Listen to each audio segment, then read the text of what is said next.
Buenos días, mi nombre es Camila Soto, soy enfermera clínica de servicio intermedio médico neurológico de la Red Salud UC Cristus.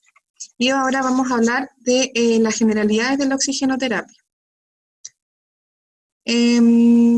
Cuando hablamos de la oxigenoterapia es cuando administramos oxígeno sobre la concentración normal del ambiente, que se refiere a un 21% de oxígeno con fines terapéuticos. O sea, lo vamos a tratar como un medicamento. Tiene como objetivo revertir la hipoxemia y la disminución del trabajo miocárdico y respiratorio.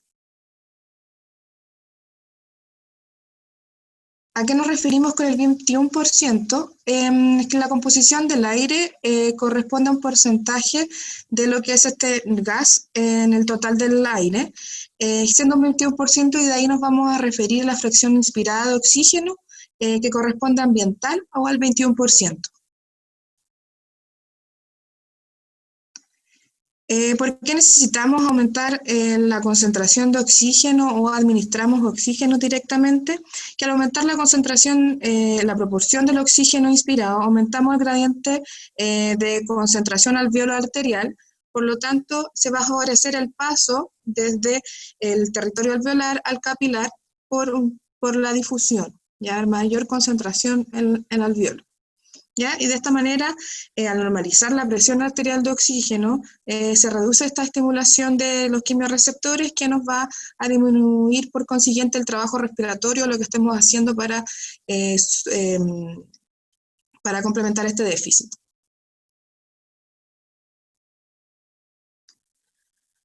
¿Cuáles son las condiciones de administración del oxígeno? Necesitamos que sea dosificado, controlado, humidificado y de forma continua. Ya no puede haber una interrupción abrupta de este medicamento.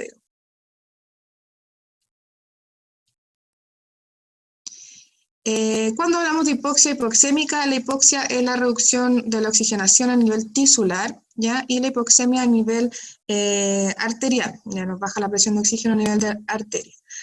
¿En qué momento lo vamos a ver? Cuando hay una alteración en la relación de la ventilación versus perfusión, una hipoventilación alveolar, cuando hay un aumento del cortocircuito intrapulmonar o shunt pulmonar, que se refiere a la obstrucción de estas ramas alveolares, aumento del espacio muerto fisiológico, que en el caso de que nosotros tenemos naturalmente un espacio muerto anatómico, que se refiere a las partes del sistema respiratorio donde no se realiza intercambio gaseoso, y le agregamos un espacio muerto que ya es fisiopatológico, digamos que el espacio muerto alveolar, ¿ya?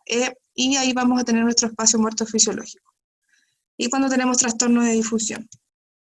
Hipoxia no hipoxémica, ¿ya? Son razones de que no tenemos necesariamente una baja de concentración de oxígeno arterial, pero sí estamos utilizando mucho más el oxígeno. Cuando hay una disminución del gasto cardíaco, cortocircuito intracardíaco de derecha a izquierda, cuando hay un shock, hipovolemia, disminución de la hemoglobina o alteración química de la molécula, teniendo una menor afinidad al oxígeno, disminución de la presión parcial de oxígeno, ya, o la cantidad del gas inspirado, que se puede dar en cambios de presión por altura. Mientras más altura tenemos, menos presión de oxígeno vamos a estar inspirando, y intoxicaciones por gas, sobre todo estos gases que tienden a unirse o tienen mejor afinidad con la hemoglobina, por ejemplo, el monóxido de carbono.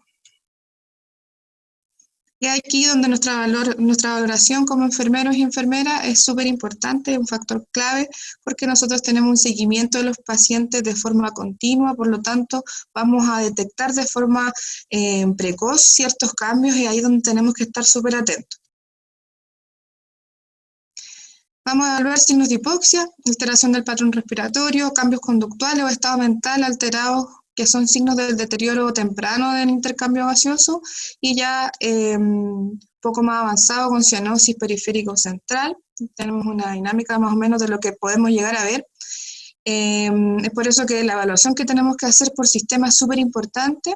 A nivel del sistema nervioso central vamos a encontrarnos con pacientes que pueden estar confusos, agitados, y que no tengamos otra razón de esta alteración. Es súper importante la aplicación rápida y de emergencia del oxígeno, ya Del área cardíaca podemos presentar taquicardia, extrasístole, paciente hipertenso, y ya cuando se alarga esta falta de oxígeno a nivel arterial o hipoxia o hipoxemia, puede presentar bradicardia y hipotensión. Del área respiratoria, donde es algo un poco más visible, con pacientes disneico, taquipneico, usando musculatura accesoria para respirar, aumentando su trabajo respiratorio, ¿ya? Y también vamos a ver a nivel de la piel, pacientes con su piel fría, pálidos, y si vamos a ver o no cianosis periucario central, siendo la central una hipoxemia un poco más grave. De la gasometría, ya lo vamos a ver una vez que nosotros ya tenemos al paciente, no nos vamos a esperar estos valores para aplicar oxígeno, ya, pero la gasometría nos va a ayudar posteriormente a regular la aplicación de la terapia. En la gasometría es importante, de forma general, saber los valores de presión de oxígeno. Ya se va a considerar una insuficiencia respiratoria con una presión de oxígeno menor a los 60 milímetros de mercurio, y va a ser global una vez que se me agrega la hipercapnia o el aumento de la presión de CO2. ¿Ya?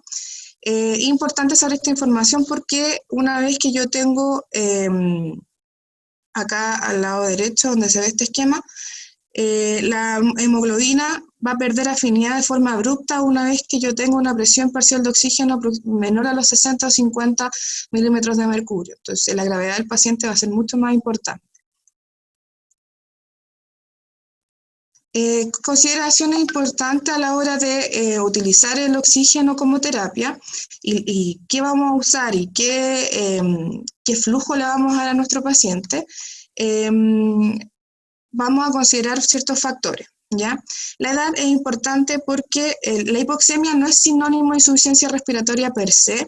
Hay que recordar que la presión de oxígeno va disminuyendo con la edad, por lo tanto, periodo 80 años vamos a considerar una presión de oxígeno de 60 milímetros de mercurio, casi prácticamente de lo normal. Sin embargo, para un paciente que tenga 20 años no va a ser considerado normal. Antecedentes del paciente, tenemos que preguntarnos si tenemos un paciente que tiene antecedentes de enfermedad pulmonar obstructiva crónica, como EPOC, si es cardiópata, si es anémico, etcétera, y si es que, por ejemplo, él estaba necesitando oxigenoterapia domiciliar en algún minuto. El esfuerzo respiratorio, que tiene que ver con la frecuencia respiratoria, el tiraje, el pulso paradójico que tenga este paciente o dificultad para hablar, o que podemos tener una respiración no coordinada tóraco-abdominal, aleteo nasal, etcétera, que nos va a mostrar la gravedad o la importancia de aplicar oxígeno rápidamente. Por lo tanto, si tenemos pacientes en esas condiciones, no vamos a esperar una gasometría para asistirle, ¿ya? El estado mental del paciente, como comentaba anteriormente, si no hay una razón distinta relacionado con problemas respecto al oxígeno, a la oxigenación, es también un factor súper grave. Entonces vamos a aplicar también oxígeno de forma rápida para asistir a ese paciente, ¿ya? Es importante también evaluar el estado hemodinámico del paciente, si tiene anemia conocida o probable, el estado cardíaco del paciente y criterios de sepsis de este paciente. Consideraciones especiales, como hablaba anteriormente, respecto a la enfermedad pulmonar obstructiva crónica o EPOC, pacientes con enfermedad aguda, con fibrosis quística, enfermedades respiratorias, con síndrome de hipoventilación o alguna enfermedad neuromuscular crónica o musculoesquelética que nos van a poner ahí un límite con la saturación de oxígeno entre 88 y 92. Tenemos que recordar que estos pacientes necesitan esta saturación para tener un trabajo propio muscular, ¿ya? Un estímulo para ellos para seguir manteniendo su trabajo respiratorio. Complicaciones que podemos tener con la aplicación de oxígeno, tenemos la hipercapnia, ¿ya? O aumento de la presión de CO2, que algunos pacientes, como vimos anteriormente, son retenedores crónicos de dióxido de carbono. Por lo tanto, administrar altas dosis de oxígeno va a atenuar el estímulo que ejerce sobre el centro respiratorio. Por lo tanto, se va a dificultar en él posteriormente tanto el retiro del oxígeno y también el aumento de la CO2. Atelectasia asociada a que la concentración de oxígeno administrada en alto porcentaje, 80%, 100%, de forma continua, mayor a 24 horas, puede producir la desnitrogenación de los alveolos, que puede generar colapso o disminución del volumen de los mismos, ¿ya? Tardíos, la hiperoxia mantenida se considera tóxica, puede llevar a toxicidad pulmonar asociada al aumento de los radicales libres. Cuando ya tengamos evaluado a nuestro paciente para administrar oxígeno, tenemos que decir qué tipo de implementos vamos a usar o de sistema vamos a usar de administración, ya que puede ser de bajo flujo o de alto flujo. ¿Ya? ¿A qué se refiere con sistemas de bajo flujo? Son sistemas que administran un flujo menor al volumen inspirado del paciente, o lo que son sus valores normales de inspiración. Aproximadamente se considera entre 30 y 35 litros de volumen inspirado total de un paciente. Por lo tanto, no se va a ver suplido al 100%, ¿ya?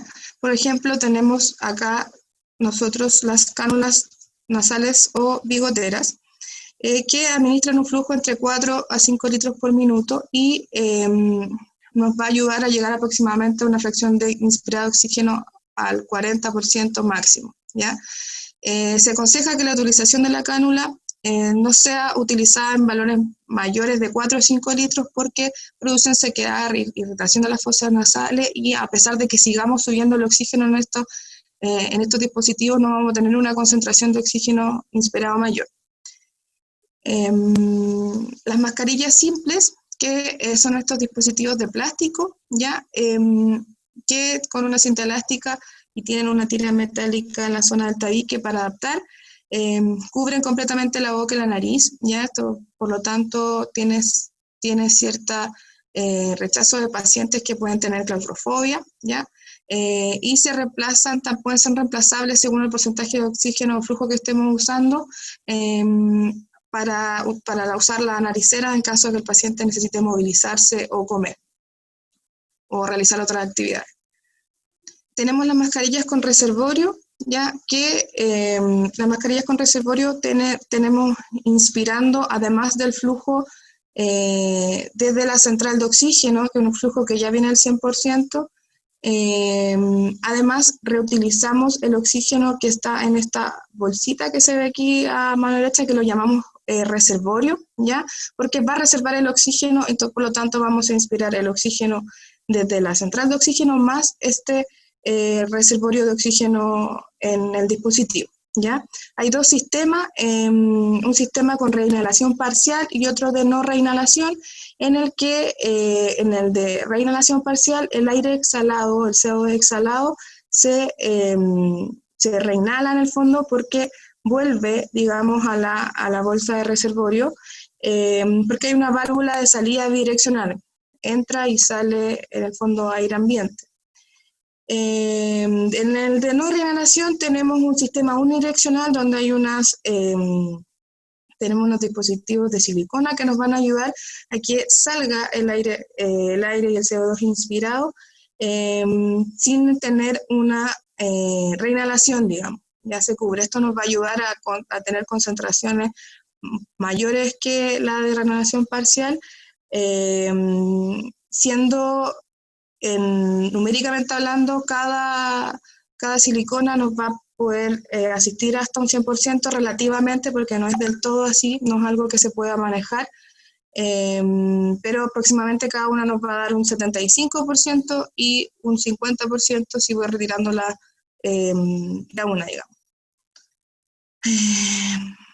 La mascarilla con reservorio es importante porque la recomendación de la Sociedad Chilena de Medicina Intensiva en la contingencia actual, digamos, con el COVID-19, recomienda preoxigenar al menos 5 minutos al 100% con mascarilla de reservorio para evitar la ventilación manual con el AMBU, ya esto para prevenir la dispersión de aerosoles, que es una situación de riesgo para el personal de salud durante el procedimiento. Estimado el flujo versus fracción de inspirado oxígeno, en los sistemas de bajo flujo tenemos la cánula de oxígeno, la bigotera, que nos puede llegar, como les mencionaba anteriormente, hasta un 40% aproximadamente. La máscara de oxígeno, desde los 5 o 6 litros se recomienda siempre tener un flujo de oxígeno de mayor a 6 litros para evitar la reinhalación o la concentración de CO2 en el dispositivo que hace una especie de reservorio a la mascarilla, que puede llegar hasta el 60%.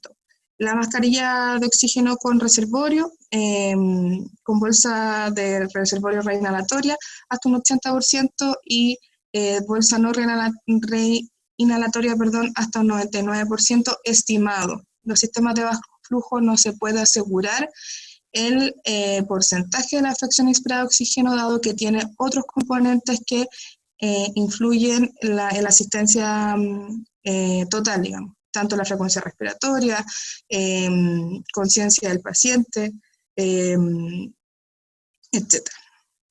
Y tenemos mascarilla Venturi, que es un dispositivo de alto flujo que sí cumple los requerimientos del paciente en su volumen inspiratorio, porque se basa en el principio de Bernoulli para la administración de oxígeno. Por lo tanto, pasa un flujo de oxígeno por un orificio estrecho, aumentando su velocidad, de esta forma haciendo una especie de presión negativa, arrastrando aire ambiente, mezclándose con el oxígeno, logrando unos litros por minuto adecuados según la necesidad completa del paciente, y nos ayuda con una concentración de FiO2 estable. Por lo tanto, la administración de oxígeno depende solo del flujo y la apertura que le damos a la válvula. Ya no tiene una mezcla de oxígeno indeterminada como los dispositivos de bajo flujo.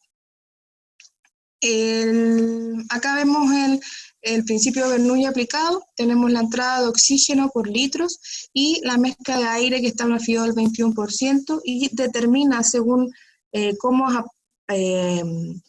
adaptemos la válvula, cuántos litros de oxígeno voy a estar administrando versus cuánto va a aspirar de aire. Por lo tanto, hay unos litros por minuto específicos con una FiO específica que nos va a ayudar en el fondo en la hora de tener una gasometría, por ejemplo, saber exactamente cuánta FiO2 estoy aplicando y calcular así, según los resultados de la gasometría, qué tan efectiva está siendo mi asistencia con la oxigenoterapia.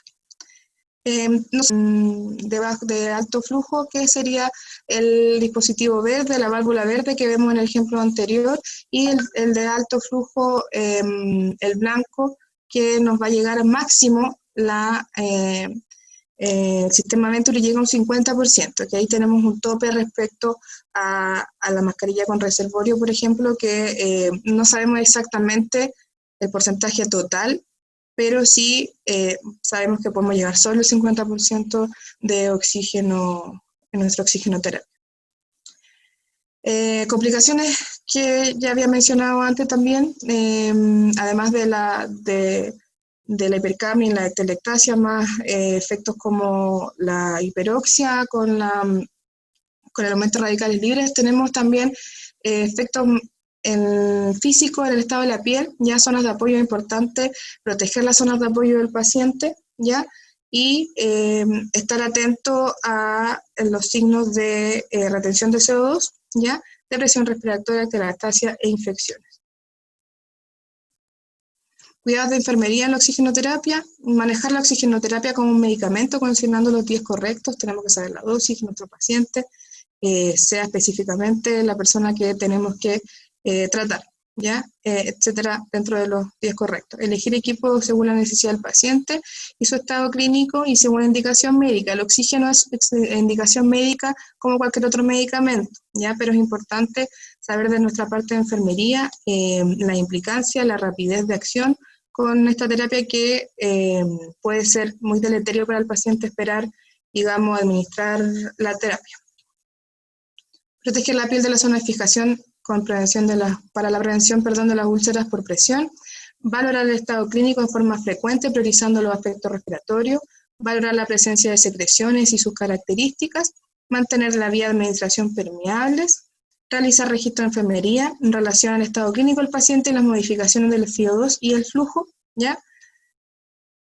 Y administración continua, evaluar eventual retiro precoz, ¿ya? Y el retiro siempre tiene que ser progresivo y de forma segura, ¿ya? Asegurar el apoyo de oxígeno durante el traslado del paciente, revisar las conexiones del circuito, ¿ya? Es importante también revisar nuestros oxígenos portátiles, el llenado de estos oxígenos portátiles, ¿ya?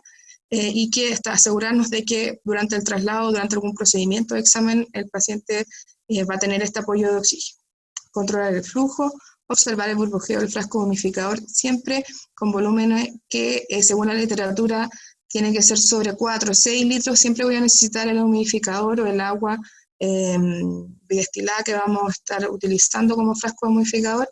Sin embargo, lo ideal es siempre tener usándolo a pesar de que estemos con 2 o 3 litros de administración. Realizar el recambio de dispositivos y rotular de acuerdo a las normas de servicio. Y muchas gracias.